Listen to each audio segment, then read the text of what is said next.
Good morning and welcome back to my another blog. আজ রবিবার 10th মে 11th মে, আচ্ছা একটু ডেটটা গন্ডগোল হয়ে গেছে। এখন বাজে সকাল 10টা।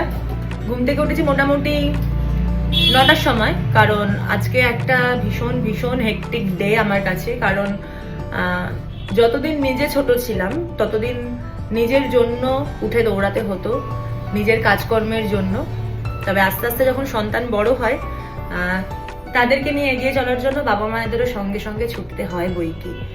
তো আজকের দিনটা পুরোটাই তার দিন, তো সেই কারণে আমার আজকে প্রোগ্রাম নেই বলবো না, আমার কাজ রয়েছে। তবে সমস্ত কিছু অ্যাডজাস্ট করে তার টাইমিংটাকে অ্যাডজাস্ট করেই কিন্তু তাকে সবকিছু করানো। ঠিক এই বয়স থেকেই আমি ছোটবেলায় আঁকার ক্লাসে ভর্তি হয়েছিলাম, ওকেও তাই ভর্তি করানো হয়েছে, কারণ আঁকার প্রতি ভীষণ ঝোঁক। আর বাড়ির দেওয়ালে এঁকে যা অবস্থা করেছে সেটা তো তোমরা জানোই। সারা ঘর আমার এখন রিনোভেশন করছি, নিজে যতটুকু আঁকতে পারি, যেটুকুনি পারি সেটুকু দিয়ে চেষ্টা করছি। তো তোমাদেরকে একটু আমার রান্নাঘরটা আজকে আমি দেখাই। কাল সারা সন্ধ্যা বাড়িতে ছিলাম, তো তখন আমি কি কি করেছি তোমাদেরকে একটু দেখাবো।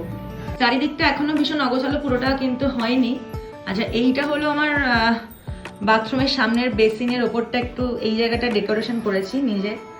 আর এরপরে হচ্ছে এই দেওয়ালটা মানে পুরো রঙে ভর্তি ছিল, প্রচুর রং। আমি আবারও আফটার বিফোর করতে ভুলে গেছি, তোমরা হয়তো দেখলে কোথাও বুঝতে পারবে।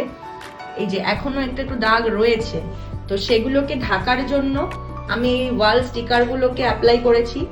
আর তার সাথে মানে শুধুমাত্র স্টিকারটা মানে দেখতে ভালো লাগছিল না বলে একটুখানি ড্র করে দিয়েছি জায়গাটা, এই যে কোণগুলো থেকে উপরে। আর হাত পাইনি আমি, কষ্ট হচ্ছিল ভীষণ।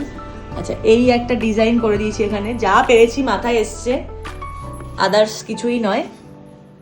আর এই যে এই জায়গাটাতেও সেম, যদিও বা এখনো পুরোপুরি সাজানো হয়নি, কিন্তু তোমরা দেখতে পাচ্ছ। আর আমার চিমনি নেই, তো সেই কারণে রান্নাঘরটার অবস্থার অনেকটা এরকম। লাগাবো করে 3-4 বছর হয়ে গেল, লাগানোই হয়নি। আর এই যে আমার রাঁধুনির হেসেল, এটা বোর্ড লাগিয়ে দিয়েছি। বহুদিনের ইচ্ছা ছিল এরকম একটা বোর্ড লাগাবো আমার রান্নাঘরে। ঠিক আছে, মোটামুটি এইরকম একটা ডেকোরেশন করেছি। গরম গরম ঘন দুধের চা, যেটা অনলি আমার জন্য। আজকে মা গেছে কন্য করে, তাই নিজের চাটা নিজেকেই বানাতে হচ্ছে। আর আমি একটু কড়া চা খাই, দেখেই বুঝতে পারবে। ঠিক আছে, তো সেই চা হচ্ছে আপাতত। আমার প্রত্যেক দিনের সকাল শুরু হয় এক কাপ চায়ের সাথে। চাটা না খেলে আসলে সেই এনার্জিটাই যেন পাই না কাজের জন্য।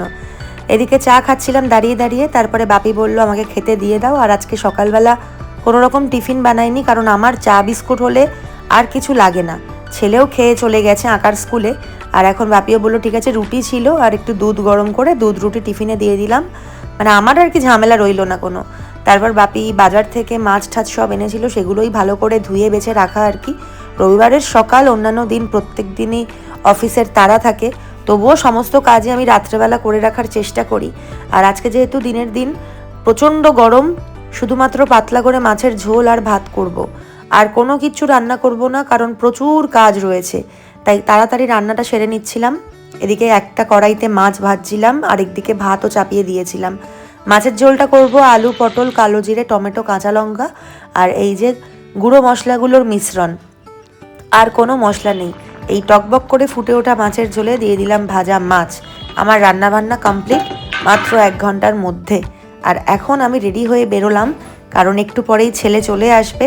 ওকে নিয়ে যেতে হবে আরও এক জায়গায়, নতুন স্বপ্ন পূরণের উদ্দেশ্যে। তোমরা হয়তো অনেকেই জানো আমি ছোটবেলা থেকে গান শিখতাম, গান নিয়েই আমার পড়াশুনো।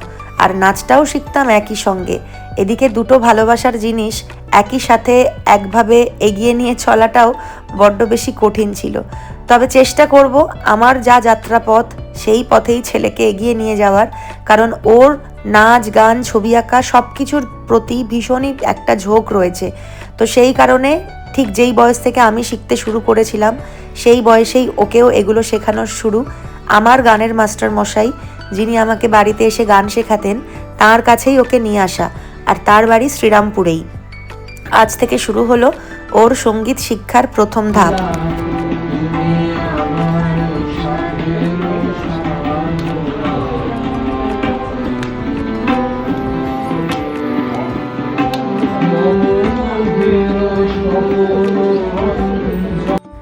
যাকে দেখে আমি ভয়ে কাঁপতাম সেই মানুষগুলোর সামনে এসেও এতটা সাবলীল, আর তাদের ভালোবাসায় ও এতটা আপ্লুত।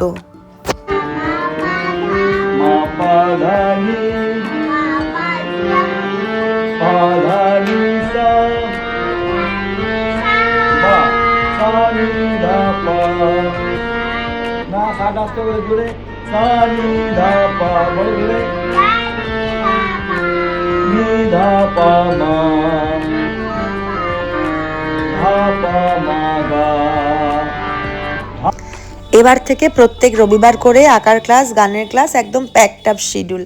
বাড়িতে এসে তাড়াহুড়ো করে ঘরটর মুছে নিচ্ছিলাম, তার কারণ বেশ কয়েকদিন হয়ে গেল আমাদের ঘরে যেই মাসি কাজ করেন উনি আসেননি, কারণ ওনার বাড়িতে একজন অসুস্থ। তো হতেই পারে, সবারই সুবিধা অসুবিধা থাকে। আর এদিকে আজকেই আবার একটা পার্সেল চলে এসেছে, মানে একসাথে এত কিছু। এদিকে পার্সেল এসে পড়ে থাকলে থাক পরে খুলে দেখব, সেই মানসিকতা তো আমার নেই।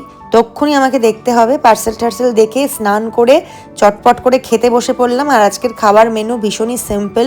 রবিবার হলেও পরপর টানা কয়েকদিন ধরে মাছ মাংস এত খাচ্ছিলাম, রিচ খাবার, এই গরমে আর ভালো লাগছে না। এই আমাকে দাও, আমাকে দাও। বলো হ্যাপি মাদার্স ডে, বলো হ্যাপি জোরে। এদিকে চলে এসেছে মাদার্স ডে এর সারপ্রাইজ। ও মা, মেরে কি এ কি দারুন, এ বুবু, এই কি দারুন, ওয়াও, আমরা শুধু এইখানটা কাটবো। হ্যাপি মাদার্স ডে বেটা। মাদার্স ডে, ফাদার্স ডে এসব বলেও যে কোনো দিন হয় এগুলো তো আগে জানাই ছিল না। এখন নতুন প্রজন্মের নতুন নতুন সমস্ত জিনিসপত্র, তবে হ্যাঁ মন্দ লাগে না। আসলে নতুন প্রজন্মের সঙ্গে তাল মিলিয়ে চলার নামই জীবন। তারপর চলে আসলাম আরও একটা অনুষ্ঠানে। চারিদিকে এখন রবীন্দ্র জয়ন্তীর রেশ, তবে এই অনুষ্ঠানটা ভীষণই আলাদা, ভীষণই অন্যরকম। সমাজের পিছিয়ে পড়া কিছু মানুষ, আর যেই মানুষগুলোকে আমরা হয়তো নিজেদের নিত্যদিনের সঙ্গী করতে দুবার হলেও ভাবি, সেই সকল কিছু মানুষদের নিয়ে আজকের অনুষ্ঠান। আমাদের প্রিয় ছোটুদা, তার NGO Kolkata আনন্দম for equality and justice, তাদের বার্ষিক রবীন্দ্র নৃত্যের অনুষ্ঠান। এই যে বাচ্চাগুলোকে আপনারা দেখছেন, তাদের পরিচয় আমি সেভাবে দিতে এখানে হয়তো পারবো না, তবে এটুকুনি বলতে পারবো, আমরা যারা প্রত্যেক দিন দৈনন্দিন জীবনযাপন করি, ওরা আমাদের জীবনের মতো জীবনযাপন করে না। ওদের জীবনে অনেক বাধা বিপত্তি, অনেক কিছু রয়েছে, তবে সেগুলোকে জয় করে এগিয়ে যাওয়া, এর নামই জীবন। আর যার হাত ধরে ওরা এগোচ্ছে সেটা হচ্ছে ছোটুদা, আর ছোটুদার সঙ্গে রয়েছি আমরা। বেশ কিছুদিন হয়ে গেল এই এনজিওতে বাপি নাচ শেখায়, আর তারই পরিচালনায় ওরা আজকে প্রথমবার স্টেজে উঠবে।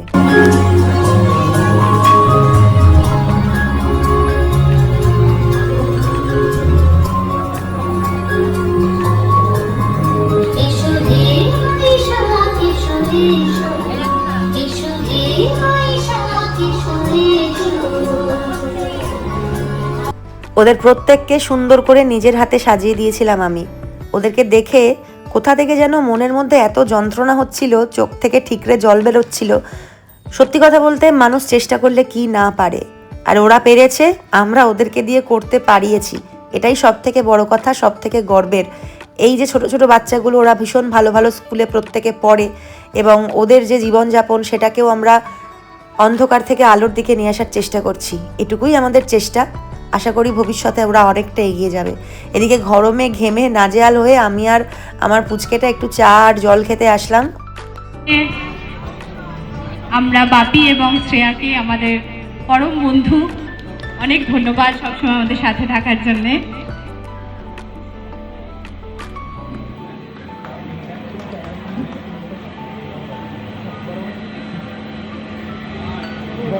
প্রত্যেক বছর এই অনুষ্ঠানটা হয়, আর এবছর কিন্তু অনুষ্ঠানটা হয়েছে আমাদের শেওড়াফুলির রেড লাইট এরিয়াতে।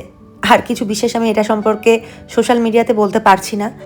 বিশেষত এই এনজিওটা কাজ করে সমস্ত ট্রান্স ওমেন, ট্রান্স ম্যান, তাদের হয়ে।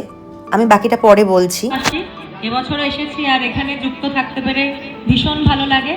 আগামী দিনেও কলকাতা আনন্দমকে যেন আরও এগিয়ে যেতে পারে তার জন্য অনেক শুভকামনা রইল। ধন্যবাদ। প্রচুর আছে, তো আমরা কলকাতায়ও এখনো ডিসক্রিমিনেশনের শিকার।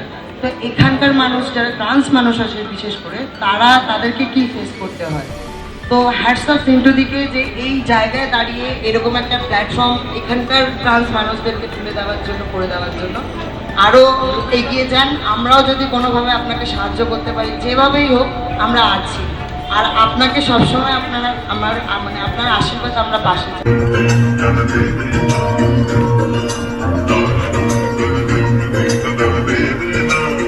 হ্যাঁ, যেটা বলছিলাম, মঞ্চে যাদের অনুষ্ঠান করতে দেখলেন তারা প্রত্যেকেই ট্রান্স ওম্যান কিংবা ট্রান্সম্যান। তাদের যে জীবনের জার্নিটা এবং প্রত্যেকেই যে তারা প্রতিটা মুহূর্তে সমাজে অবহেলিত, লাঞ্ছিত, তাদেরকে নিয়ে এই এনজিওটা চালানো হয়। আর সেটার মূল কেন্দ্রবিন্দুতে রয়েছেন আমাদের প্রিয় ছোটুদা এবং তার টিমের প্রত্যেকটা সদস্য। আর ট্রান্সজেন্ডার মানেই তারা খারাপ নয়, ট্রান্সজেন্ডার মানেই কিন্তু তারা ট্রেনে উঠে টাকা চায় না। তাদের একটা বিশাল পরিধি আছে, তারা অনেক বেশি পড়াশুনো জানে, বিভিন্ন জায়গায় নিজেরা প্রতিষ্ঠিত, এবং তাদেরকে আরও এগিয়ে নিয়ে যাওয়া, তাদেরকে পাশে থাকা, সবটুকু নিয়েই এই এনজিও কাজ করে। Kolkata আনন্দম for equality and justice. মঞ্চে এই মুহূর্তে রয়েছেন ছোটুদা এবং সেই এনজিওর আরও বেশ কিছু গুণী মানুষ। আর আজকে ফুলকি বলে একটা নতুন এনজিওর উদ্বোধন হলো এই মঞ্চের মাধ্যমেই। এরপর এখান থেকে বেরিয়ে বাড়িতে এসে একটু স্নান করলাম, কারণ আমার প্রচণ্ড গরম লাগছিল। আরও একটা অনুষ্ঠানের জন্য আমন্ত্রণ আমাদের সেদিনকে ছিল, সেটা ছিল আমাদের স্টুডেন্ট রিয়াঙ্কা, ওদের পাড়ায় একটা ছোট করে রবীন্দ্র জয়ন্তী অনুষ্ঠান আয়োজন করা হয়েছিল। সেখানে আমাদের নিমন্ত্রণ ছিল, আমরা যেন একবার হলেও যাই।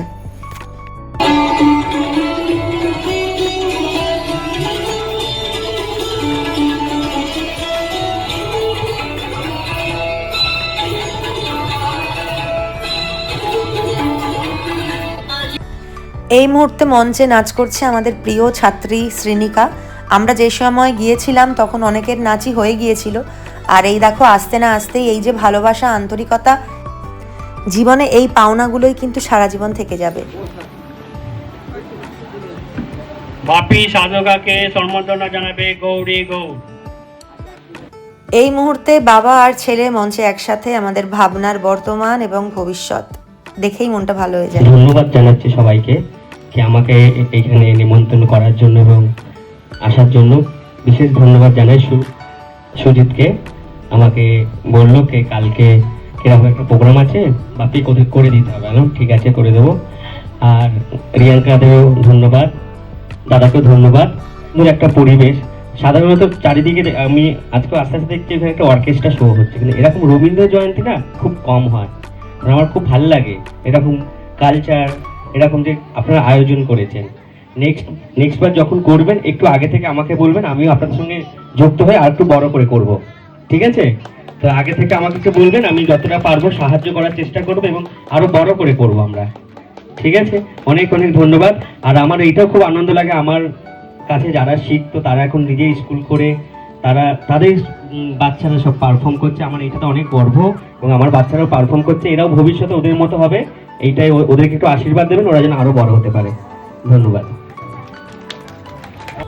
এরপর একই মঞ্চে সম্মানিত করা হচ্ছে আমাদের ভাবনার ছাত্রী জয়স্মিতাকে। ও অনেক ছোটবেলা থেকে বাপির কাছে নাচ আমি শিখেছে। একদমই ভালো বক্তা নই, শ্রোতা ঠিক আছে, কিন্তু বক্তা নই। কিছুক্ষণ আগেই একজন না, আমারই নৃত্যগুরু, আমি ছোটবেলা থেকে ওনার কাছে নাচ শিখেছি, বাপি সাধুকা, তো বলে গেলেন একটা কথা যে আজকে খুব ভালো লাগছে যে আমার স্টুডেন্টরা নাচের স্কুল খুলে পারফর্ম করছে। তো এটা আমার কাছে অনেক বড় পাওয়া। একই মঞ্চে স্যারের সাথে আমি সম্মানিত হলাম, এটা অনেক বড় পাওয়া। সকাল থেকে মারাত্মক একটা দৌড়াদৌড়ির মধ্যে কাটলো আজকের গোটা দিনটা। তবে হ্যাঁ, এই ব্যস্ততাটাই আমার পছন্দ। নিজেকে এরকমভাবে ব্যস্ত রাখলে কোনো রকম কুবুদ্ধি বা কুচিন্তা মাথায় আসে না। আর এখন আমার যেটা দরকার সেটা হচ্ছে এক কাপ চা। প্রচণ্ড খিদেও পেয়েছিল, তাই একটা চা আর প্যাটিস নিয়ে খেতে বসেছি। এরপর রাতের খাওয়ার আয়োজন করা হবে। আজকের ব্লগটা এখানে শেষ করলাম। তোমাদের কেমন লাগলো জানিও। সবাই খুব ভালো থেকো।